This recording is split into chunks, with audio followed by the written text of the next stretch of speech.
Okay, so as part of our hypothesis, we set out to determine how the use of hand gestures make people feel during the course of a conversation. We hypothesized that the use of hand gestures makes some people feel somewhat uncomfortable during the course of a conversation, and that some people may be communicating through the use of their hand gestures and may not even be aware of it. Here are the results that we discovered through our procedure. So we will start by providing a background regarding the use of hand gestures. Hand gestures are seen as a method of communication, but in many cases can be seen as defensive or distracting. Many of them are communicated unconsciously, and in many cases cannot even be remembered, let's say 5 minutes after using them.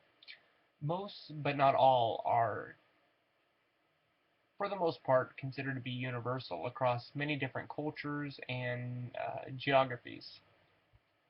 For example, some gestures, such as those we observe as signs to show respect, friendship, aggression, fear, or other emotions and feelings, appear to be fairly universal. The handshake has been a universal greeting for close to 2,000 years, dating all the way back to ancient Greece. The salute is another form of gesture that we observe to be fairly universal and dates all the way back to medieval times. Knights used to dress in full battle armor where they would raise their visors to each other as a sign of mutual respect. These were observed to be the earliest signs of saluting throughout history. Some gestures vary from culture to culture, such as Chinese knuckle tapping. This form of gesture is observed where people basically curl their middle three fingers on their right hand and tap their knuckles twice on the table. This is said to be a silent gesture, simply as a form of just saying thank you.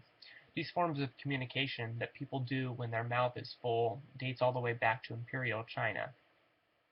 Some nonverbal hand gestures have different meanings as well. For example, the V with the palm outward has meant either peace or victory, depending on who was using it and its context. This was believed to have originated in Europe during the Second World War.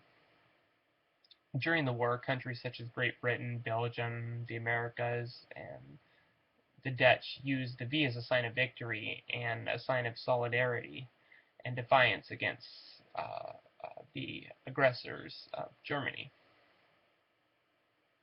Eventually, the V with the split index and middle fingers raised became a sign of peace in the 1960s, which has continued until today.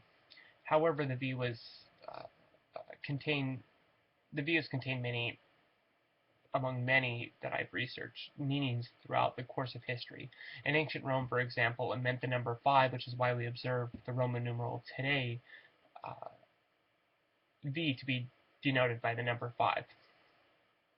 Some of the different types of gestures we observe that communicate and send nonverbal messages are the hands being open and the palms angled at 45 degrees. This sends a message that a person is being open and honest when we observe the hands with the palms downward. This communicates that a person is certain about what they are talking about. Another example is when we observe people with their palms facing each other and their fingers together, we notice that they are communicating that they have expertise about what they are talking about.